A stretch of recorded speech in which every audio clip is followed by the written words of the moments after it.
Oke. Jadi menurut lu Tuhan ada besar? Kalau menurut beta pribadi ya bang ya, dia ada. Tahu dari mana? Tahu dari apa ya? Kalau secara, maksudnya bukan menurut agama dulu ya, menurut beta sendiri itu dia ada, bukan ada dengan sendirinya gitu loh. Contohnya kayak Tuhan ada dengan sendirinya. ada dengan sendirinya, tanpa sebab satu pun begitu. Kalau Tuhan bisa ada tanpa sebab, Tuhan ada dengan sendirinya. Kenapa mustahil alam semesta ini ada tanpa sebab, ada dengan sendirinya? Kalau untuk alam semesta sendiri ya, maksudnya sesuatu yang kayak berkuasa begitu untuk mengadakan alam semesta toh. Contohnya serahan yang ketong manusia toh, ketong diadakan oleh orang lain toh, kayak orang tua kita tuh sebenarnya ketong adakan ketong sendiri toh. Nah Tuhan itu di luar dari itu gitu. Kenapa ada pengecualian buat Tuhan? Kenapa katong sering mengatakan bahwa hukum kausalitas atau hukum sebab akibat itu dikecualikan bagi alam semesta itu sendiri gitu. Jadi mungkin alam semesta itu ada tanpa ada yang menyebabkan. Mungkin. Kan katong tahu. Ya kalau lu tanya di beta, apakah Tuhan ada atau soalnya beta belum bisa memutuskan. Beta soalnya bilang Tuhan ada, beta soalnya bilang Tuhan soalnya ada.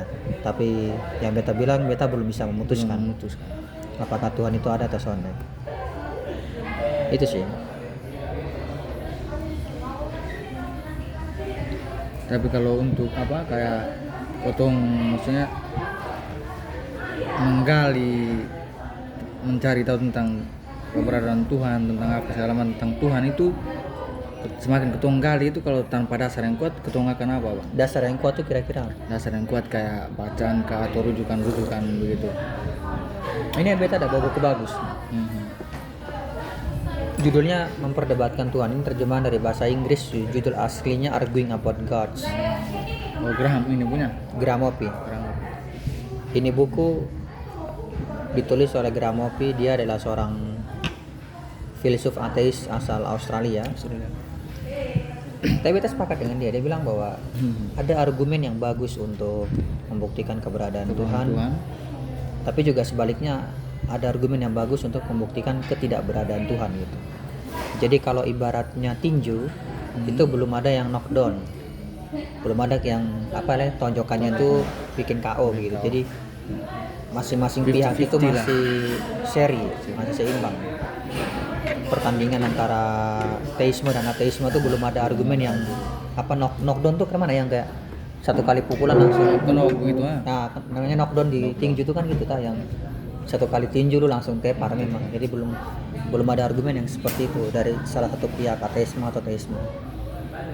Meskipun dia ateis ya, tapi dia mengakui itu bahwa belum ada argumen yang cukup meyakinkan untuk teisme ataupun ateisme gitu. Makanya kalau beta sendiri memutuskan untuk not decided yet, belum memutuskan apakah Tuhan itu ada atau tidak.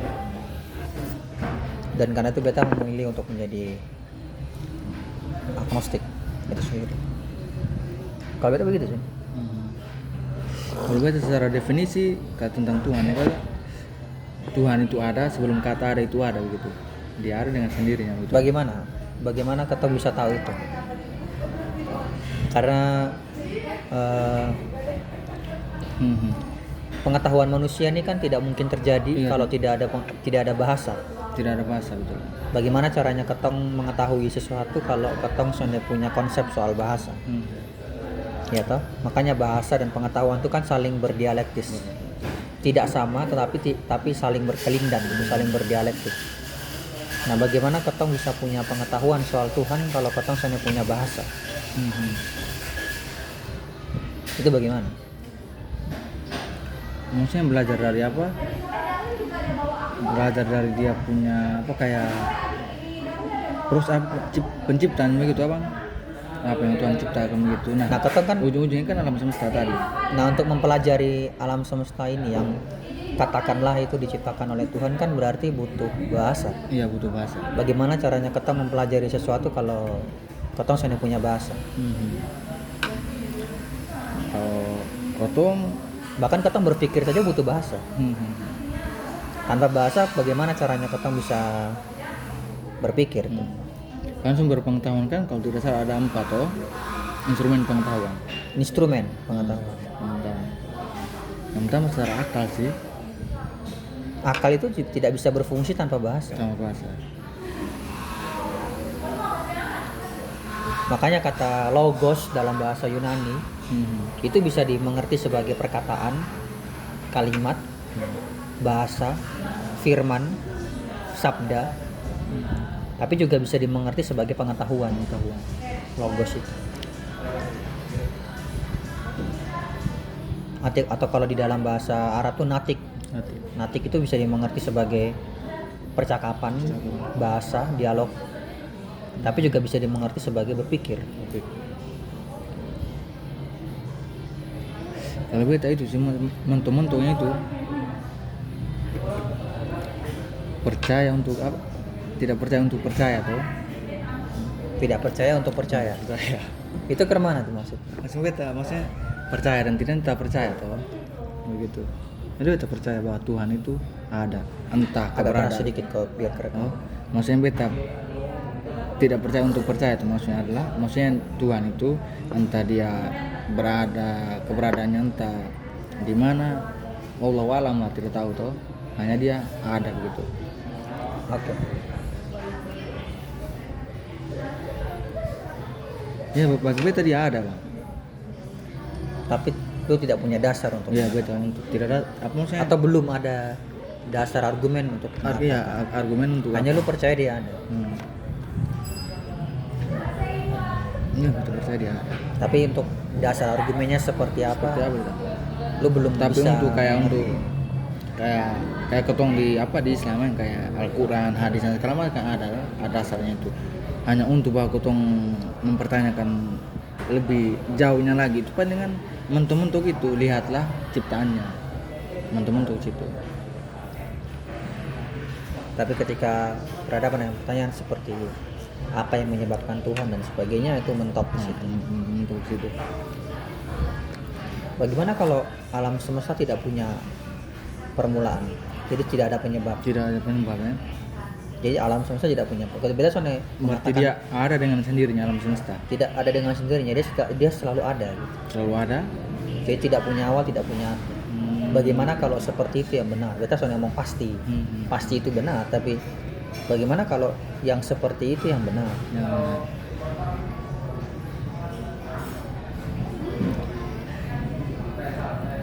Mungkin saja, Yang mungkin saja alam semesta kita tidak punya awal. Karena dia tidak punya awal, maka alam semesta ini tidak butuh adanya penyebab ada yang benar. yang membuat dia ada dari tidak ada. Gitu. Mungkin ya seperti itu. Mungkin. Tapi bagi beta tetap sih beta percaya.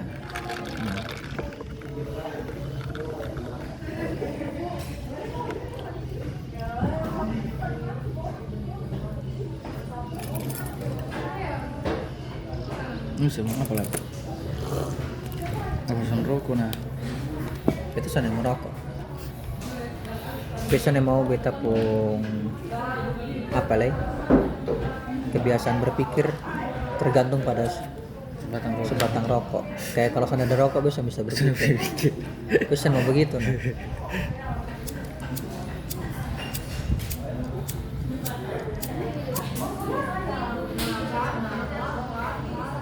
Menurut lu hidup ini layak dijalani ke sana? Ya bang? Hidup ini layak dijalani ke sana?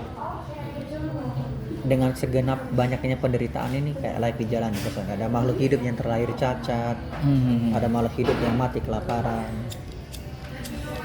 ada makhluk hidup yang ditindas atau dimangsa oleh makhluk hidup yang lebih kuat. Kira-kira di tengah situasi yang kehidupan yang seperti itu kira-kira kehidupan itu satu yang layak atau tidak? Kehidupan Secara umum. Secara umum layak apa?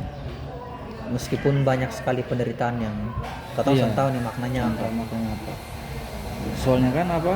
Kan manusia kan punya potensi di masing-masing lah bang toh. Mungkin dia catat, dia bisa ini, ketong Sony bisa, ketong yang apa sih yang sempurna. Kalau manusia segala macam. cacat masih mending, setidaknya manusia punya akal budi, Akal budi. bangun teknologi yang memudahkan hidupnya dia meskipun cacat.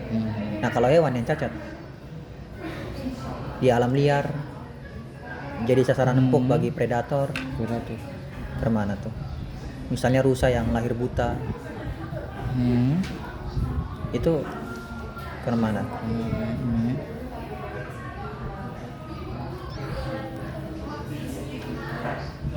Mungkin apa ya?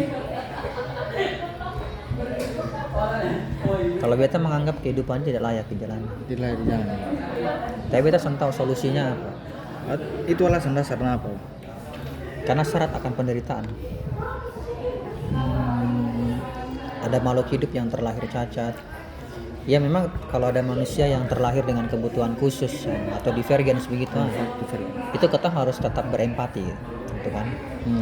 Tapi setidaknya namanya manusia itu kan bisa mengembangkan teknologi untuk memudahkan mereka, toh. Misalnya orang yang tunarungu maka dikembangkanlah bahasa buatan, seperti bahasa isyarat, ya kan. Jadi dengan teknologi kita bisa, dengan pengetahuan teknologi kita bisa setidaknya mengurangi beban yang dimiliki oleh manusia. Nah, bagaimana kalau itu terjadi pada makhluk hidup non manusia kayak hewan misalnya, yang di alam liar gitu, yang lahir langsung cacat, atau misalnya kayak apa tuh, tikus tanah atau apa tuh, yang dia mengetahui dunia sekitarnya tuh hanya menggunakan hidung, dia soalnya punya apa namanya, soalnya punya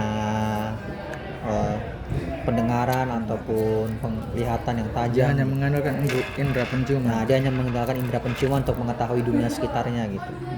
Terus tapi tiba-tiba dia terlahir dengan hidung yang cacat gitu. Nah, kira-kira apa makna dari semua itu gitu? Kalau beta melihat dari skop yang begitu luas, beta merasa kayak lebih baik seperti tidak ada kehidupan. Tetapi beta sendiri sudah bisa kasih solusi ya. Tapi kayak abang bilang kayak hewan catat atau segala macam tadi Cacat. kan, catat tadi kan itu kan di luar kendali kita bang toh. Maksudnya bagaimana begitu? Kalau di luar kendali kita, apakah segala sesuatu semua ruang lingkup itu kita harus ambil alih atau urusan masing-masing gitu abang? Bukankah itu hakikatnya ketong sebagai manusia yang bisa merefleksikan sesuatu? Hewan sudah bisa merefleksikan Bisa, itu bisa. mungkin ya, Mungkin. atau bisa merefleksikan tapi dalam tahap yang terbatas. Tapi ketong bisa merefleksikan itu secara lebih luas. Bukankah adanya fakta mentah seperti itu membuat ketong bertanya-tanya kenapa hal seperti itu terjadi? Kenapa ada makhluk hidup non manusia yang tidak punya pengetahuan dan kemampuan berpikir secanggih manusia mengalami derita seperti itu?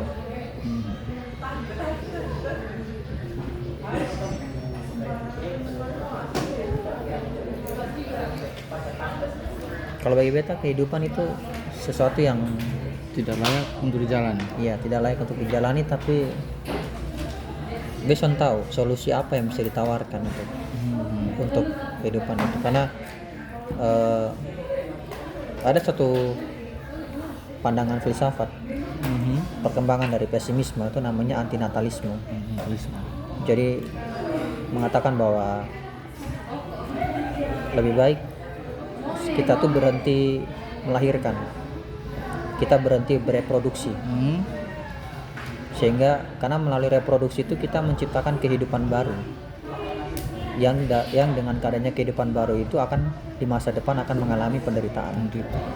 Berarti kita Berhenti dari bereproduksi. manusia yang menciptakan penderitaan Iya, kita berhenti bereproduksi untuk berhenti menciptakan makhluk hidup baru yang akan menderita di masa depan. Tapi apa yang menjamin kalau kita tidak terlahir di dunia ini, kita akan terlahir di dunia lain? Kayak tadi yang beta omong, soalnya ada yang tahu nih setelah mati ini ketemu kesadaran nih apa yang terjadi pada ketemu kesadaran. Ya toh? Bisa saja mungkin setelah bisa saja kita sudah terlahir di dunia ini, Tetapi ketong pun kesadaran terlahir di dunia lain, atau di alam semesta lain. Terus ketong mengalami penderitaan di dunia tersebut, di alam semesta tersebut. Apa yang menjamin bahwa hal seperti itu mustahil? Ketong kan tahu. Kembali lagi, ketong tahu. Makanya beta juga kayak ada solusi yang beta bisa tawarkan. Bahkan kalaupun ketong memutuskan untuk mengakhiri hidup sekalipun, itu tidak menjamin bahwa ketong penderitaan akan selesai. Karena apa yang menjamin bahwa setelah meninggalnya ketong akibat mengakhiri hidup ataupun kematian secara umum, apa yang menjamin bahwa setelah mati itu penderitaannya ketong akan berakhir?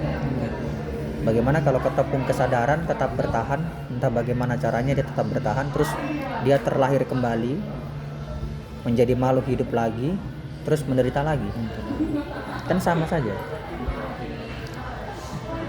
Jadi bagi beta kehidupan itu tidak layak dijalani, tapi beta tahu solusinya apa, dan justru itu yang membuat hidup bagi beta sangat-sangat gelap. Ketong kayak terjebak dalam sebuah permainan yang ketong soalnya tahu, ketong kayak terjebak di dalam sebuah permainan yang ketong tuh having no clue, ketong soalnya punya clue sama sekali soal bagaimana cara bermainnya, kenapa bisa ada ini permainan, terus bagaimana cara memainkannya, terus bagaimana cara mengakhiri permainan ini gitu. Ketong kayak benar-benar tahu, ada clue begitu tuh. Dan itu yang membuat permainan itu terasa menakutkan bagi gue.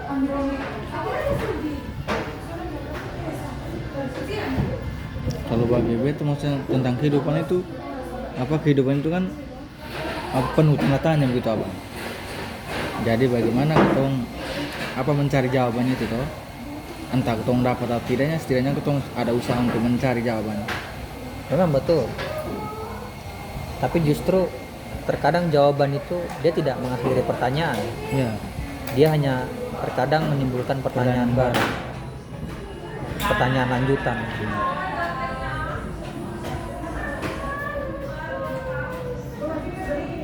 Ketong hidup, ketong lihat manusia ya, pada umum manusia tuh mengejar hal yang sonde pasti. Karir, jodoh, masa depan, cita-cita, anak, itu kan semua hal yang tidak pasti. Tidak pasti ketong akan dapat, dan kalaupun ketong mendapatkannya, tidak pasti akan bertahan. Dan kalaupun dia bertahan, tidak mungkin lama, karena waktu dan perubahan itu pasti akan memisahkan ketong. Tapi ketong kejar itu mati-matian, ketong kejar itu habis-habisan. Ketong effort, ketong punya waktu untuk kerja, untuk ini, untuk apa segala macam. Di sisi lain, ketong sebagai manusia tuh menghindar dari hal yang jelas-jelas dan sudah pasti akan ketong alami. Usia tua, sakit penyakit, kelapukan, kematian, itu kan semua hal yang pasti akan ketong alami. Tapi ketong menghindari itu sebisa mungkin. Ketong jangan mau sakit, sebisa mungkin ketong jaga pola makan biar jangan terlalu kelihatan tua, biar panjang umur, ketong jangan mau cepat mati. Padahal itu hal yang pasti loh. Jadi ada asimetris ya gitu. Kayak hal yang soalnya pasti ketong kejar mati-matian, hal yang pasti ketong hindari mati-matian. Kayak itu bagi beta satu, kalau ini adalah suatu permainan yang dirancang, kalau ada yang merancang, berarti perancangnya curang begitu.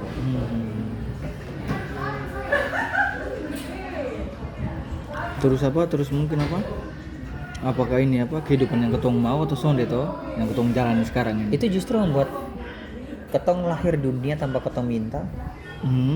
Dan setelah itu ketong mati, ketong sentuh, ketong apa yang terjadi pada ketong pun kesadaran setelah ketong mati. Apakah ini adalah satu-satunya kehidupan yang ketong jalani, atau sebelumnya ketong menjalani seperti di skenario Hindu, Buddha, Jainisme yang reinkarnasi itu? Mungkin saja ini hanya salah satu kehidupan di antara sekian banyak kehidupan yang ketong pernah jalani. Dan di setiap banyak kehidupan itu selalu ada penderitaan. Nah, bagaimana kalau itu tidak pernah berakhir?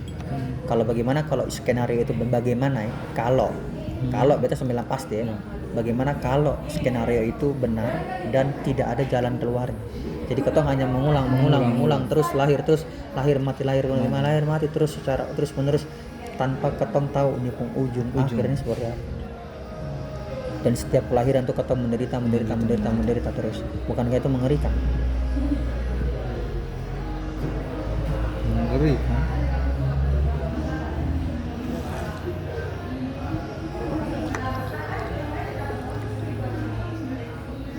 Kan tadi beta bilang kalau di perspektifnya beta, kehidupan itu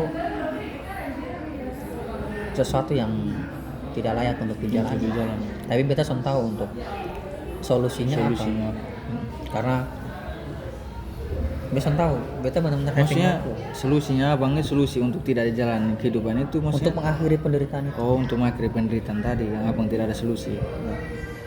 Kalau setelah ketong mati, ketemu kesadaran hilang begitu saja lenyap, baik, selesai toh, dong. Ya, selesai. Atau setelah ketong mati, ketemu kesadaran berada dalam dimensi yang penuh dengan kebahagiaan yang abadi seperti surga dalam konsep agama. Nah, itu baik. Bagaimana kalau skenarionya seperti tadi, yang ketong lahir lagi, menderita lagi, mati, lahir lagi, menderita lagi, mati, lahir lagi, menderita lagi, mati. Itu kan berarti kan ketong sudah tahu nih mana yang benar dan mana yang tidak. Ketidaktahuan itu menghasilkan ketidakpastian. Dan ketidakpastian itu menghasilkan kekhawatiran. Semakin besar ketidaktahuan kita, semakin besar khawatir kita. Di semesta yang banyak hal yang ketong tahu ini tuh justru menimbulkan banyak sekali hal yang ketong takutkan.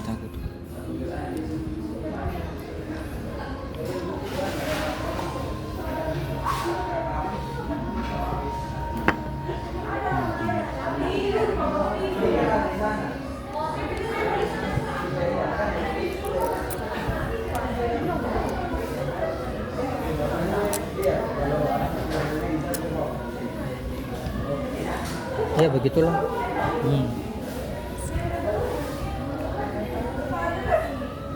Beta kadang membayangkan, ini beta membayangkan. Alam semesta itu diciptakan oleh entitas yang maha tahu dan maha kuasa. Tetapi sonde tahu, ketong sonde bisa bilang dia ini baik atau jahat. Mungkin dia baik, mungkin dia jahat. Jadi dia punya motivasi yang di ketong tuh sonde jelas dia motivasi itu apa. Mungkin dia hanya iseng atau hanya senang-senang atau apa, kita nggak tahu. Atau mungkin bagian dari eksperimen, atau bagian dari suatu eksperimennya dia untuk coba-coba menciptakan alam semesta sesuai dengan keinginannya dia.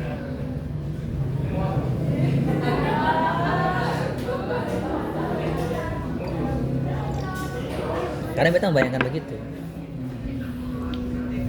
dan kadang membayangkan seperti itu tuh membuat beta pembuluh badan tuh lebih bergidik gitu.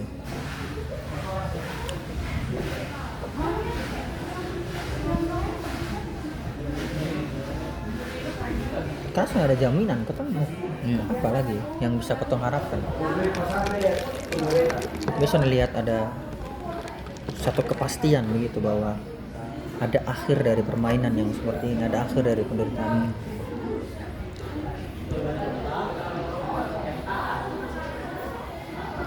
Lebih banyak sandiwara lah yang di kehidupan. Sandiwara itu kan kalau ada yang merancang permainan. Bagaimana kalau sudah ada yang merancang? Kita harus tahu ini apakah betul sandiwara atau tidak.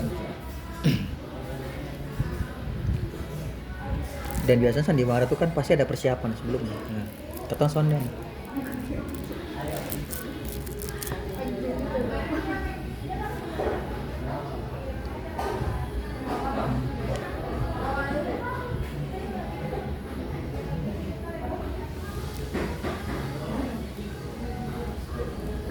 Ini kalau beta gitu, pandangan beta agnostik soal Tuhan. Tapi kalau soal apakah kehidupan itu layak atau tidak dijalani, beta punya sikap.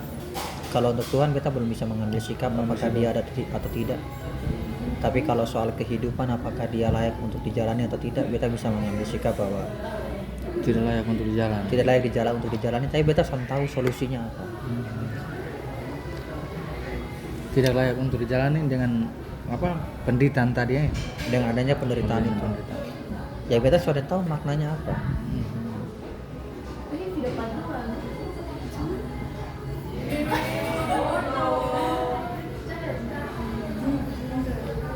Apakah memang ada satu grand design, rencana besar di balik penderitaannya ketong, atau hanya penderitaan saja?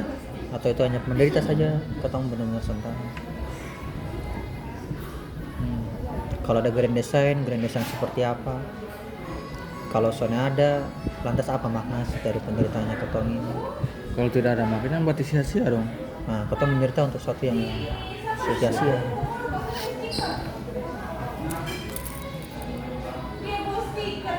Dan ini makhluk hidup secara umum, bukan hanya manusia. Tapi makhluk hidup apapun yang menderita. Dan kita rasa semua makhluk hidup sebenarnya sudah ingin menderita. Itu sepertinya perasaan intuisi yang paling universal, tidak ingin menderita. Ya kan, soalnya kan setiap yang bernyawa itu tuh pasti akan merasakan apa kata-kata yang keren itu, maksudnya setiap yang bernyawa pasti akan merasakan patah hati gitu toh. Patah hati baik. Masih mending patah hati. Tapi kalau kayak tadi skenario, misalnya lu bayangkan lu sendiri lahir sebagai seekor rusa yang pincang, terus tiba-tiba lu dikejar oleh serigala kawanan atau hyena yang kroyok lu makan kiri kanan, lu bisa lari kalau lu pincang nih. Mau ke mana?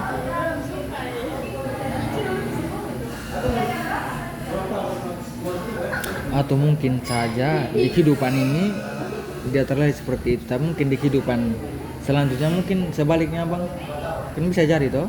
Bisa jadi. Makanya beta bilang soalnya ada kepastian. Dan itu yang bikin ketong ini semakin son tahu nih mana probabilitas yang paling benar, mana yang paling mungkin. Kalaupun itu ngomong probabilitas itu kan hanya ngomong soal mana yang paling mungkin. Mungkin. Tapi belum tentu pasti. Itu hanya kayak ketong main prediksi saja. Prediksinya sekian, tapi ada margin errornya sekian. Artinya ada kemungkinan dia keliru sekian persen.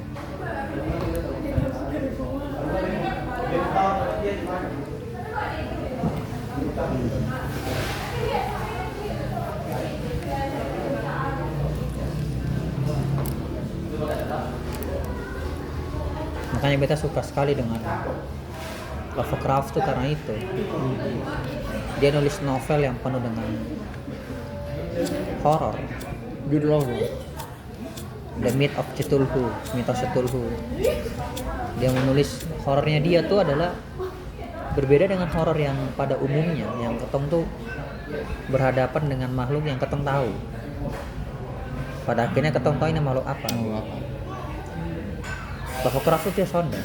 Dia tuh mainkan horor yang ketong ini pada akhirnya ketong tahu itu makhluk horor apa yang ketong hadapi itu. Dan ketong hanya bisa menilai makhluk itu menakutkan, bermoral baik atau tidak, karena dia berada di luar kategori moralnya manusia. Itu yang menurut kita menarik.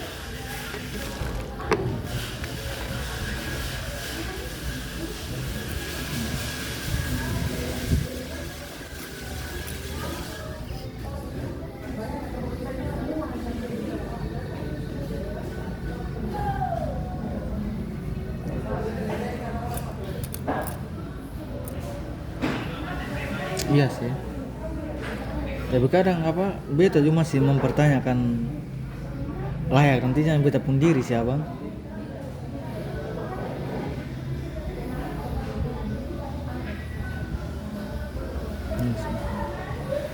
Ada masih satu terus mencari lah. Segala sesuatu tuh berlalu. Bahkan kebahagiaan sekalipun tuh berlalu. Penderitaan sekalipun berlalu.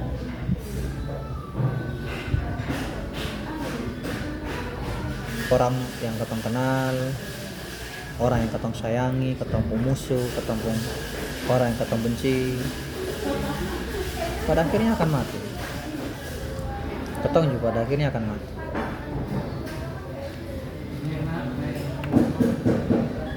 Ketong pun orang tua, ketong pun keluarga, pada akhirnya akan mati, cepat atau lambat.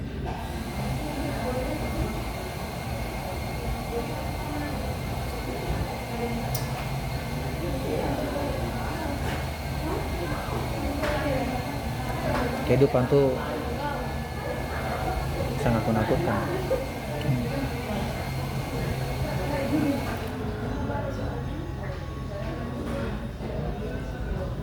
Iya mas, menakutkan sudah mas.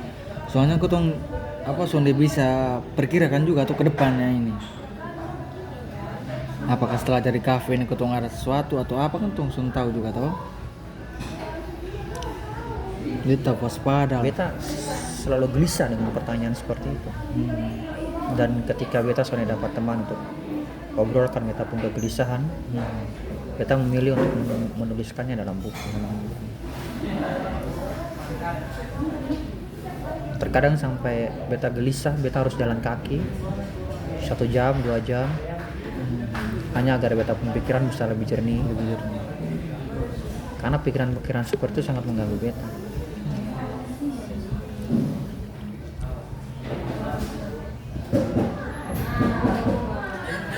Oke.